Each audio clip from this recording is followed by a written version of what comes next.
Hi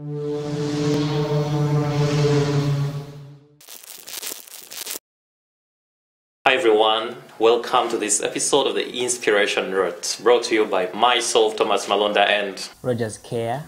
We bring you an amazing person whom you're gonna get to know in a bit. But before we do that, if you have not, please subscribe to our YouTube channel and do not forget to follow us on Instagram and Facebook.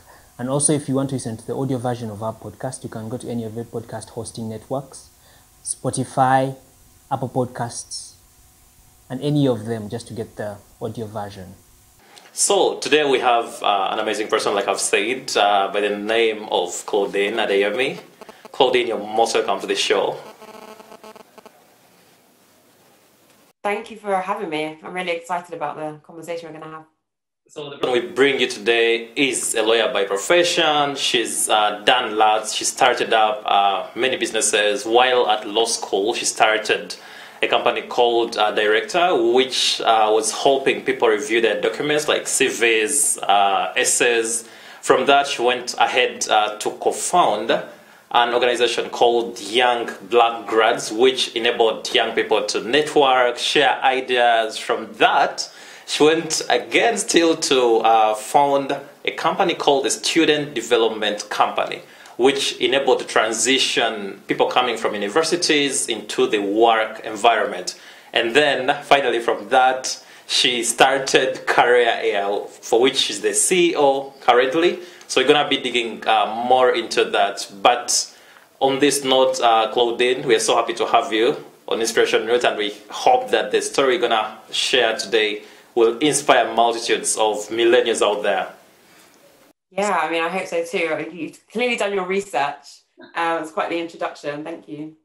So speaking about being an overcomer, Claudine, you've said before that you left home at the age of 16, which is quite an early age for someone to leave home. So we want you to tell us about the motivation behind leaving home and also the lessons that are there for us to learn from your experience.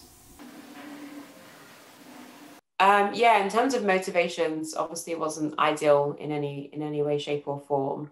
Wasn't something that I wanted to do, but was just in a position where, so my mum passed away when I was quite young. So I grew up with my dad, and our relationship essentially broke down. And at that stage, I felt I had no choice but to leave home, which is what I did.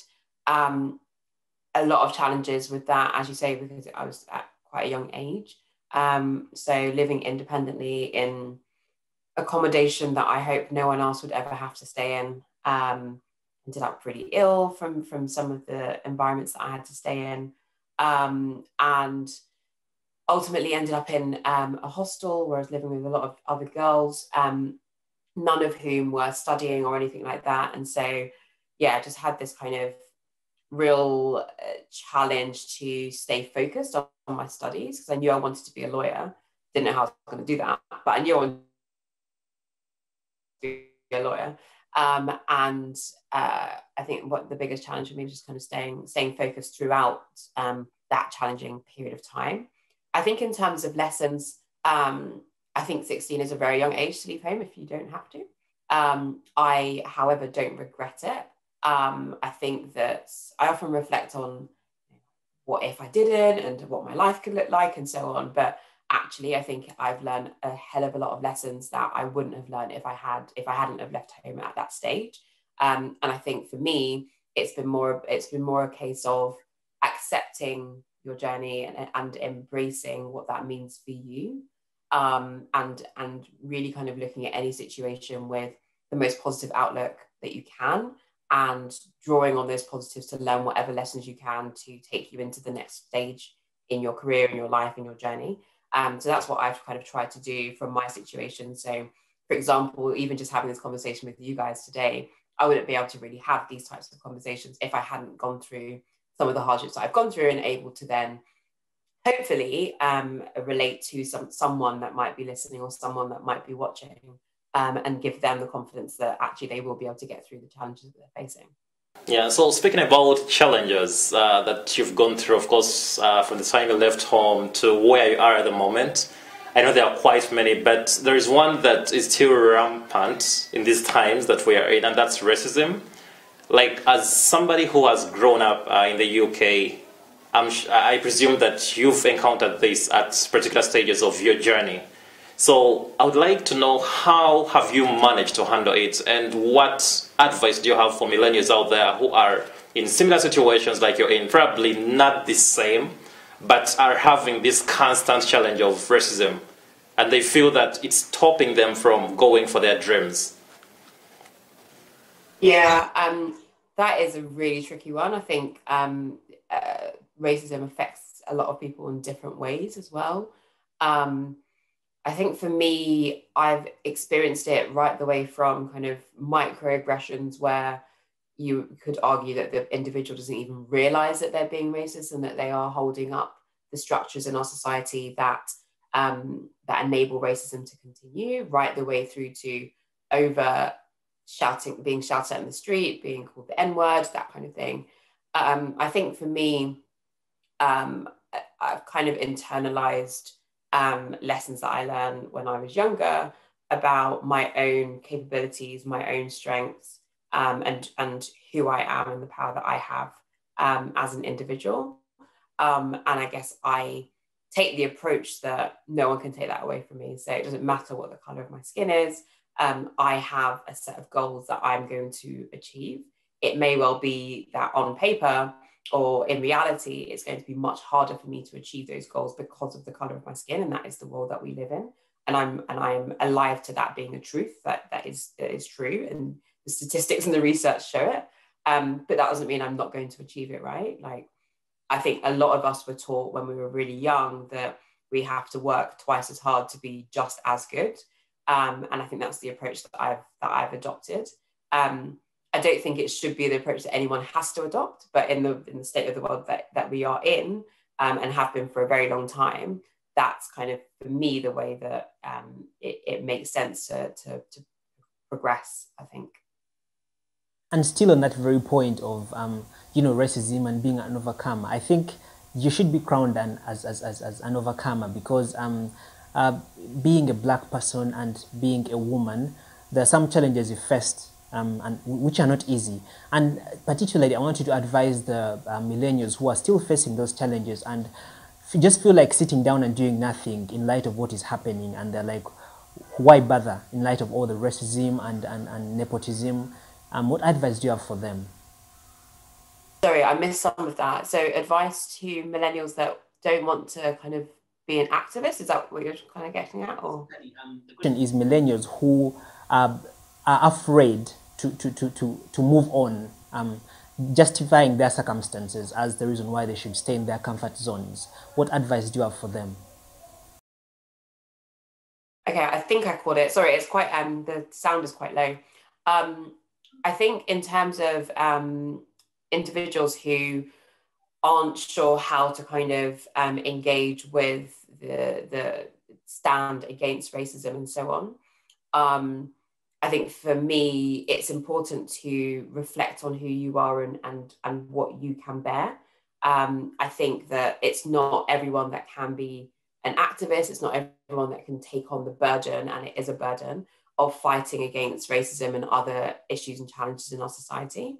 But that doesn't mean that there aren't other ways to get involved. So, for example, the last time there were quite a lot of demonstrations, I took a decision not to go to the demonstrations, not to be out on the streets and vocally protesting against the treatment of Black people in the UK, in the US, and around the world. Because for me, I felt that actually my skills and experience and expertise could be used in other ways to affect change. And so it could be that you are in a position to speak to peers and colleagues and things like that, and advocate in smaller environments. That's still having a massive impact, right the way through to being the leader of a global network or something like that. And so there is a place for everyone, and there are steps that every single individual can take. And even if you're only having an impact on one person, that's one more person that's been impacted and can help reduce the racism and other challenges that we have in our society. So I think for anyone that is kind of feeling overwhelmed or not sure how to kind of engage in these conversations and in this fight, I think the first step is to like not put so much of a burden on yourself. and to start small. So I hope that answered the question, but I might not have heard the question correctly. Definitely, you have answered the question. So talking about career air, so I came to know about it last year. You know, it popped up on my page on LinkedIn. I was viewing different things, and one of my connections commented on one of the posts that Career had put out there. And you know how LinkedIn works, like if one of your connections comments on something, they bring it on your page. So when I saw Career Air, then I saw you there, the post had you in it, and I was so interested to find out what it was all about. And when I took time to read about it, you know, what Career Air is doing, I was super amazed by, you know, the great job. But, you know, before we jump into what Career Air is doing, what was your inspiration to start it? Like, what's the story behind it? Because I know you've done lots of things. Why have you chosen to settle with Career Air?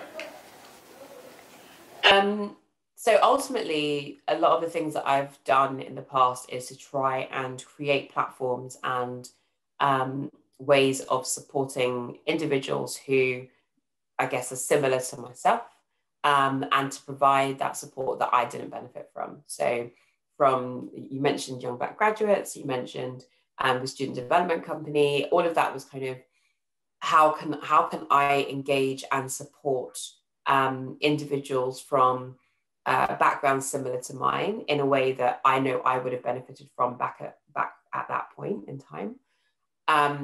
Career is kind of an evolution of that. So it's an evolution of the Student Development Company. I realized that there was an opportunity in tech to digitize what we were doing and therefore reach more people, not just across the UK, but ultimately globally. And so have this big vision of us supporting 1 million people every single year. And so that's only really achievable at scale through technology, which is why we built Career to achieve that. And then in terms of, I guess, the inspiration behind what we're trying to do, now we're not just working with young people, we're also working with adults. And ultimately, we just want to see a world where everyone has the same opportunity to fulfill their potential. And the way that we're going about that is to make sure that the access to career advice and information and opportunities is just like free for all. It's a complete right for every single individual, rather than it being a privilege for the elite. So that's what we're trying to do. So there are some millennials out there who are not in England, but they're maybe in Africa, in the States, and they would love to access the services of Career Air. How can they be able to access them regardless of their locations?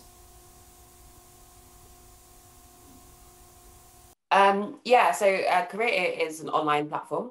So if you go to our website, career.co.uk, you can actually access, you can register, doesn't matter where you are in the world. I think the slight challenge might be that you won't find necessarily opportunities that are local to you. But I think there are features within the platform, which happy to go into more detail, that can help you to think about and discover different career paths that might suit your skills. So we've built that technology. And there's also a community of people working across a range of different industries, some of them not just in the UK, who are using the platform and answering questions. So if you have career-related questions, the idea is that we're breaking down those barriers between you and industry so that you can ask those questions in the platform and get answers from people who are doing those jobs day in, day out, and get those real-world insights. So there's definitely a way that you can find the platform valuable, hopefully, and sign up regardless of where you are. Okay. So there is a second group of people who may be planning on moving to the UK. Probably they've done the first degree in Africa, Asia, US, or probably they've been working from these other continents and they are now planning on moving into Europe and specifically in the UK. So how can these people get to benefit last from Career Air? So for example, if somebody wants to change profession, but they are stuck, they don't know what exactly to do, or they want to know like how the job market is like in the UK. So when they get onto the platform, like is there guidance on where they should go, how they are onboarded, or there is another section where they can access this information? Yeah, so I think it's a great question. We haven't specifically got information about changing markets for work, but we have got the tools that enable people, for example, to select a number of skills that they have and search for job roles that match those skills so they can discover the roles that they can do.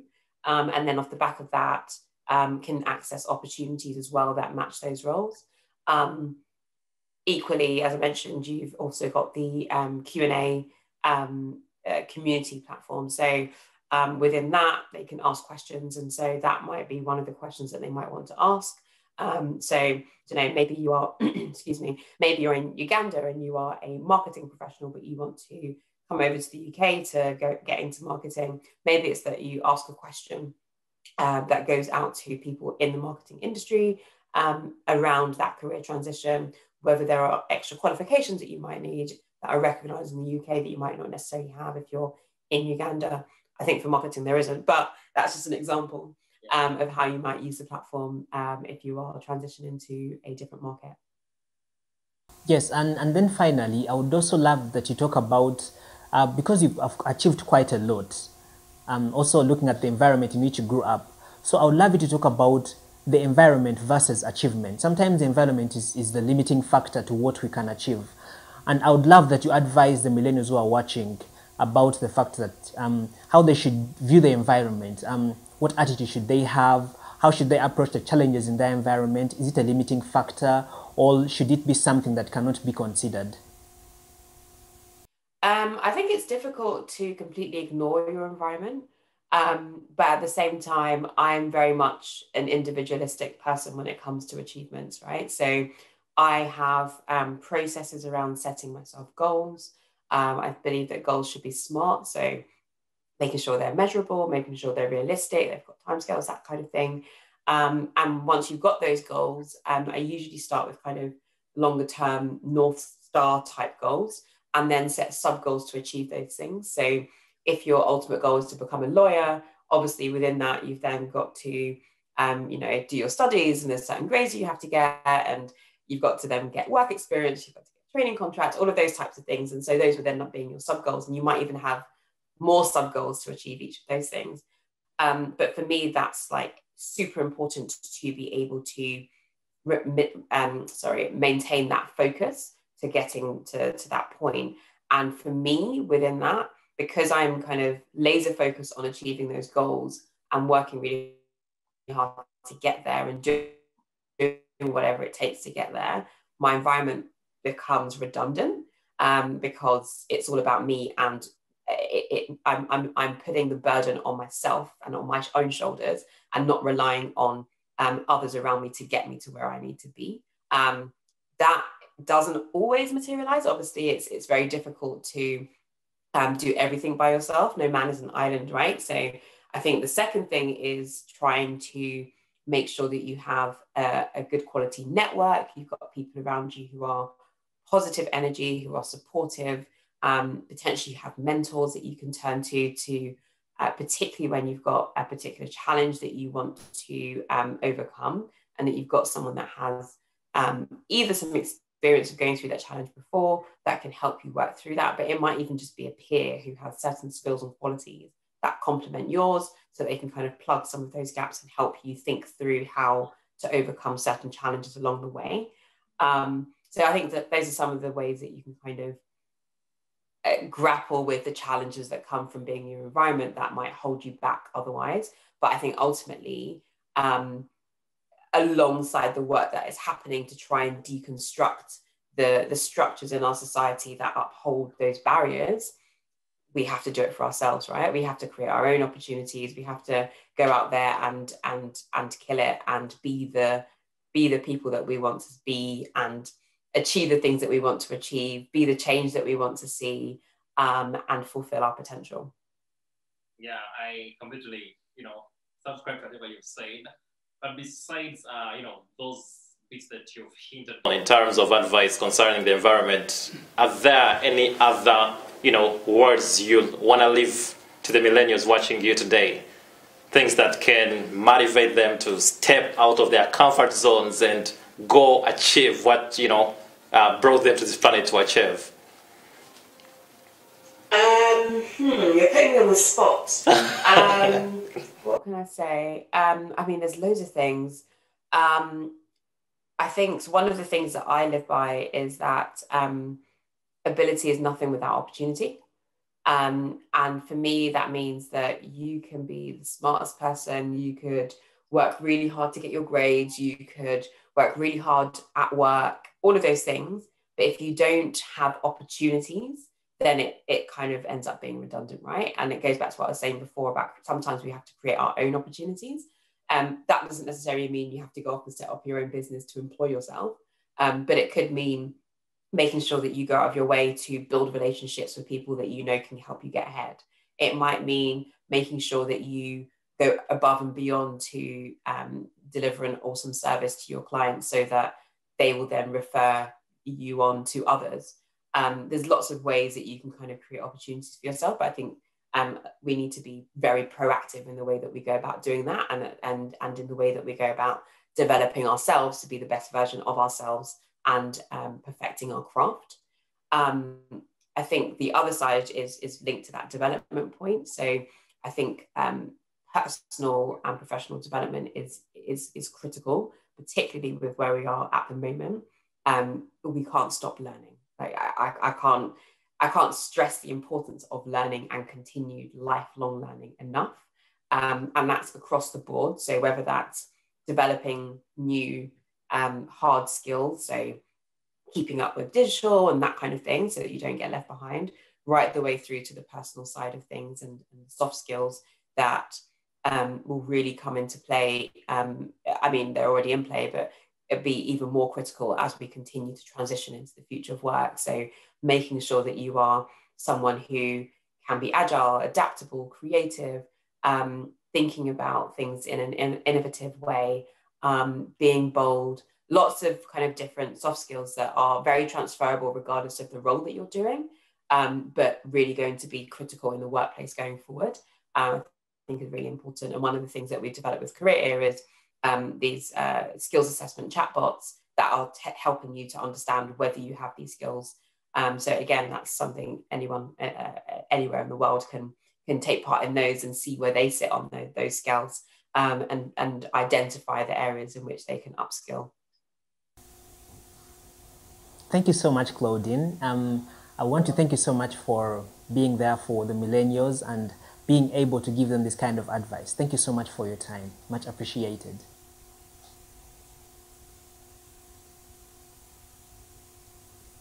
So for people who want to reach out to you, Claudine, who want to reach out to Career Air, how can they access it? Like, is it through the website, through the app, through LinkedIn? How can they reach out to you? We are everywhere. In terms of the platform, obviously, if you head to our website, that's www.careerair.co.uk. You can register and sign up to the platform. You can find out more about us there as well. But Career Air is also on Twitter, Facebook, LinkedIn, Instagram, just Career Air. So definitely check us out. I'm also on LinkedIn, Twitter, and Instagram, but I'm trying to use social media less. But I am around. I am there. Okay, thanks. It's been a pleasure having you, and we look forward to having you again. Once again, if you have not subscribed to our very channel. Much. Okay, have a great rest of the day, Claudine. Cheers. Thanks. Take care. Thank you. Bye. Thank you so much.